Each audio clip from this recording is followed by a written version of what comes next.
Pemirsa Dan TV dimanapun Anda berada, jamaah Majelis Taklim An-Nahdiyah di studio, kita lanjut ke penanya yang kedua. Penanya yang kedua silakan Pak. Ini jamaah baru ya, diperkenalkan namanya. Enggak itu mah kemarin. Ini putranya Pak Mahmud. Makanya mirip kayak orang Eropa.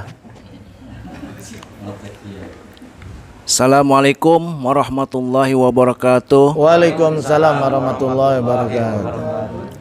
Sebelumnya saya ingin memperkenalkan diri. Ya, silakan, fadal. Karena di sini saya orang baru. Nama saya Suwandi. Saya putra dari Bapak Mahmud.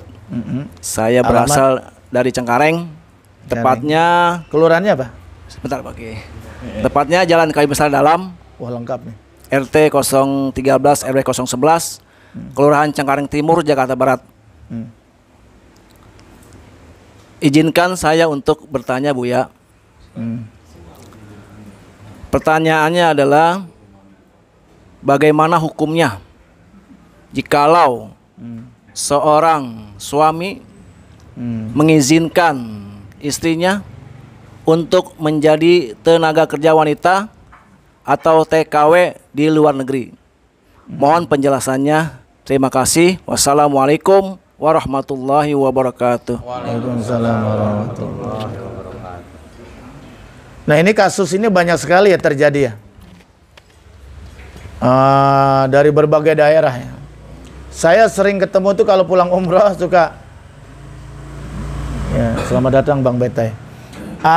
Saya malah satu kursi berdampingan kursinya di pesawat itu dengan TKW. Tapi ente jangan berpikir macam-macam. Iya. Saya sempat berdialog di pesawat karena cukup lama, bisa 8 sampai 19 jam dari Jeddah ke Indonesia. Ternyata TKW itu untung-untungan juga. Kalau dia ketemu majikan yang baik, beruntunglah. Tapi kalau ketemu majikan yang akhlaknya Abu Jahal, yang menganggap tenaga TKW itu atau kalau di sini apa namanya, asisten rumah tangga ya, itu masih dianggap budak sama dia. Jadi benar-benar diperbudak, apapun yang diinginkan harus dituruti. Makanya yang ada kesengsaraan dan kesedihan, bahkan sampai ada yang diperkosa, dia menekan diri sampai membunuh majikannya, membela diri, itu pun masih disalahkan sampai dihukum pancung. Coba bayangkan itu. Jadi madorotnya sangat besar. Sesuatu yang madorotnya sangat besar harusnya dicegah. Darul mafasid muqaddamun ala jabil masalih. Oleh karena itu, para ulama-ulama di kalangan Nahdlatul Ulama, ulama-ulama NU ya, itu mengharamkan seorang perempuan jadi TKW. Bukan TKI ya. Katanya laki-laki ya. TKW ini perempuan. Nah, ini Syekh Muhammad Betai. Seorang perempuan menjadi TKW di luar negeri tanpa ada mahram, itu hukumnya haram. Kecuali suaminya ikut bekerja dalam suatu tempat yang sama misalnya. Bisa dikontrol atau mungkin ada saudara perempuannya dan sebagainya, ada mahram lah. Tapi kalau tidak ada mahram, itu hukumnya nggak boleh. Kalau suaminya mengizinkan, berarti dia mengizinkan suatu perbuatan yang haram itu. Nggak boleh. Lagi kenapa suaminya kok mengizinkan? Kenapa bukan dia yang jadi TKI gitu? Karena di dalam hukum Islam, yang wajib mencari nafkah itu bukan istri, tapi laki-laki. Bagaimana kalau laki-laki ini suami pendapatannya kurang, ya, masih minim gitu. Boleh perempuan buka usaha mencari rezeki, tapi atas izin suami. Kalau tidak dapat ridho suami, tidak boleh. Itu yang pertama. Sedangkan menurut Imam Syafi'i, jangankan dia kerja keluar, sembahyang sholat berjamaah aja di masjid tanpa ridho suami itu nggak boleh. Menurut Imam itu nggak boleh. Apalagi yang istrinya masih muda, genit, lenje gitu kan. Keluyuran. Nah, ini kan bahaya. Di masjid bukannya sholat malah timbul fitnah. Itu ke masjid. Bagaimana kalau ke Saudi Arabia, bagaimana ke Korea Selatan, bagaimana ke negeri Cina, ke Taiwan.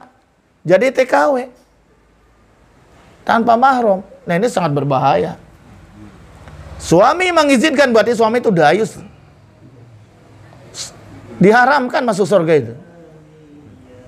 Ya dah?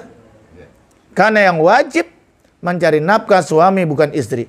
Istri boleh kalau suami kekurangan, sifatnya membantu atas izin suami. Dan yang kedua, dia tidak boleh meninggalkan tugas pokoknya sebagai istri dan ibu rumah tangga. Tapi kalau gara-gara dia kerja gajinya besar, sudah tidak lagi mau masak, tidak boleh lagi mau ngayani suami, tidak boleh lagi mau mengurus rumah tangga, anak. Nah, ini malah berdosa ini.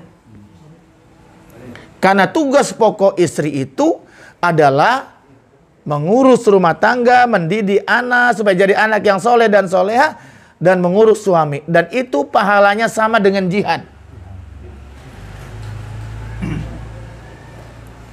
Makanya di zaman Rasulullah pernah perempuan itu rombongan datang kepada Rasulullah. Mungkin kalau bahasa kasarnya sekarang demo. Somasi, unjuk rasa mungkin ya. Tapi tidaklah kalau kepada Nabi. Tapi perempuan ini ternyata juga ingin mati syahid. Masa laki-laki saja berperang mati di medan perang mati syahid? Tidak perlu dikapankan, tidak perlu disolatkan, tidak perlu dimandikan. Dikubur apa adanya sudah masuk surga. Dan orang yang syahid itu tidak mati. Dia tetap hidup di alam kubur, di alam barzah, dan mendapat rezeki seperti di dunia. Itulah orang mati syahid. Hebat nggak? Jangan kau bilang itu kalau orang mati syahid, para nabi dan rasul itu mati kayak kita. Tidak. Mereka itu hidup di alam barzah dan mendapat rezeki dari Allah. Lah perempuan kan protes, ya Rasul kami juga pengen dong mati syahid. Kata Nabi, sudah pulang. Jihadukunna fi baitikunna. Jihadnya kamu bukannya di medan perang, naik kuda, bawa senjata. Nanti suami kamu mati, anak kamu bagaimana? Saya yang urus, sudah kamu pulang saja. Berjihadlah di rumah tangga, urus suami dengan baik, urus anak dengan baik, tata rumah tangga dengan baik. Pahalanya sama dengan jihad di medan perang. Gampang perempuan mah, tapi perempuan sekarang gengsi, sok keren, belagu, kuplek juga sih pada.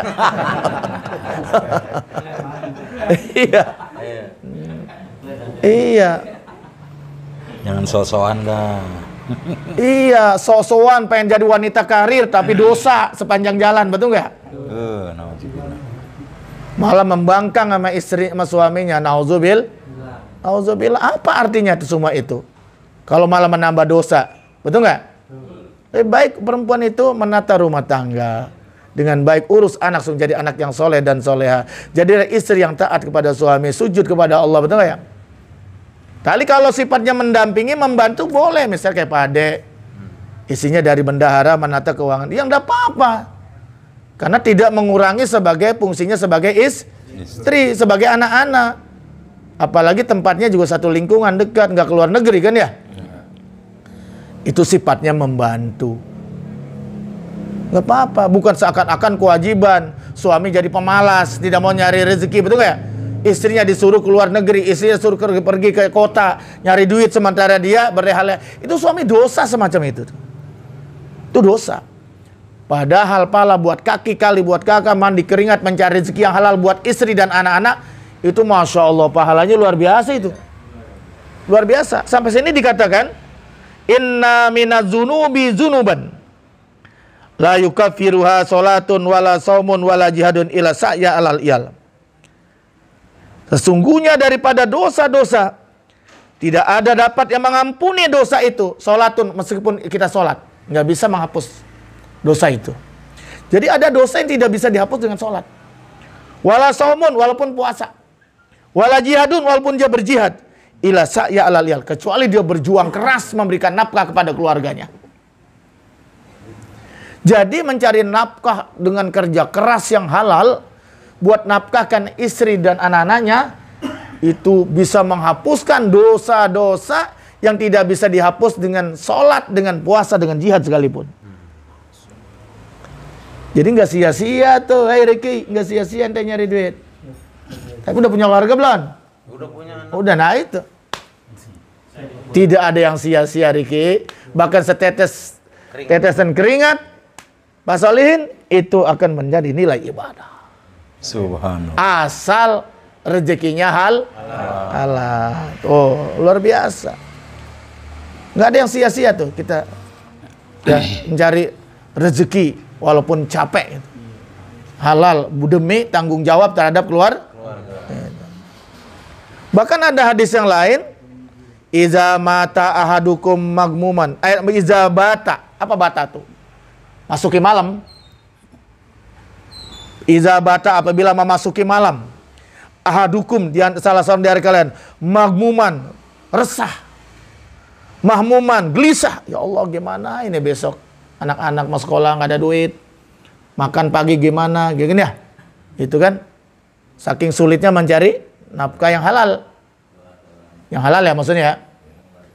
Dia pikirin tuh malam. Kan ada yang begitu ya. Kan namanya kepala keluarga tanggung jawab, betul nggak ya? Ya tanggung jawab kan. Jangan sampai besok anak ini pergi sekolah nggak ada ongkos. Jangan sampai besok anak-anak nggak makan. Dia pikirin tuh malam bagaimana tuh. Dia bangun tahajud, akhirnya dibukakan rezeki oleh Allah SWT di pagi harinya. Masya Allah. Kenapa dia sampai mahmuman, gelisah dan resah? Min sababil iyal, karena dia memikirkan iyal, keluarga. Karena kesulitan dan tanggung jawabnya terhadap keluarga. Karena abdolu indallah. Itu resahnya, gelisahnya itu lebih abdol di sisi Allah. Min alfi dorbatin, daripada 1000 pukulan pedang bisaib fisabilillah azza wajalla. Dan itu lebih abdol, lebih besar pahalanya daripada dia 1000 pukulan pedang berjuang fisabilillah di jalan Allah. Sekarang apa artinya dia berperang di jalan Allah kalau anaknya kebelangsak? Kalau anak bininya kebelangsak nggak makan, betul nggak? Itu. Coba bayangkan itu. Nggak ada yang sia-sia itu. Makanya kalau pagi kita itu mau berangkat mencari nafkah, keluar dari rumah jangan lupa bismillahirrahmanirrahim. La wala quwata illa billah, ya Allah. Apalagi sholat duha dulu ya. Saya ingin mencari rezeki hari ini sebagai tanggung jawab saya terhadap keluarga. Ya Allah, berikanlah rezeki untuk saya, untuk istri dan anak-anak saya yang halal gitu. Masya Allah. Itu setiap langkah kaki kita bernilai ibadah di sisi Allah. Insya Allah. Makanya kenapa alasannya mereka itu mengizinkan? Satu, karena malas. Kasal, malas, suaminya malas. Mesti kerja gengsi. Lah gua sebagai kepala keluarga, ngapain lu keluar negeri? Udah di rumah saja, urus anak-anak, urus keluarga. Saya sebagai suami, saya yang bertanggung jawab, saya yang kerja keras. Tuh baru suami, betul nggak ya? Mantep tuh. Mantep tuh, suami gitu. Sama ojol kek, ojek online, mau apa kek, ya. Yang penting halal. Kalau kita ikhtiar, jangan gengsi. Pasti ada rezeki. Orang kampung kemana-mana datang ke Cipondo pada makan, pada hidup. Bener ya? Masa kita orang Cipondo sendiri kagak makan? Kan kebangetan. Iya. Jangan malam bantu ngurusin paspor. Iya. Bini mau jadi TKW. Malas itu, malas. Makanya sampai ada sebuah doa. Ini doa masyhur ya. Doa yang diajarkan oleh Rasulullah SAW kepada Abu Gumamah. Ini doa ini sampai saya tulis, saya fotokopi, saya bagikan ke seluruh jamaah saya. Cuman ente belum ya? Belum. Ini doa menghilangkan pemalas, ini doa menghilangkan kegelisahan, kegundahan, dan ini doa bayar utang. Kalau ini doa diamal tiap hari, insya Allah agar punya utang lancar. Ada orang sampai mati bawa utang. Nauzubillah summa nauzubillah. Pernah suatu saat Rasulullah itu menyolatkan jenazah. Nabi nggak mau nyolatin. Kenapa ya Rasul? Nasi punya utang. Kecuali ada yang menanggung jawab utangnya ini. Akhirnya ada salah, ya Rasulullah tolong sholatkan, saya yang bayar. Baru Nabi mau nyolatkan. Karena utang kalau dibawa nggak segera disalurkan sampai kuburan, itu nanti kulitnya di kuburan terkelupas, panas. Panas. Yang kedua, rohnya tergantung antara langit dan bumi sebelum dibayar. Kuntilanak dong. Kalau ada yang penanggung jawab, ibarat ahli waris kita nih, anak kalau nggak kita meninggal nih. Iya. Ya kan. Jadi utang kita semua ditanggung. Dia emang ahli waris yang wajib bayar. Iya. Atau siapa saja boleh yang tanggung jawab. Iya berarti gugur gitu. Gugur. Apalagi ahli warisnya nggak ada yang kuat. Oh saya yang tetangganya, saya kuat. Jadi biar saya yang bayarkan. Waduh itu sodako jari yang luar biasa itu. Itu pahalanya besar sekali itu. Karena mempermudah perjalanan sang mayit di alam kubur.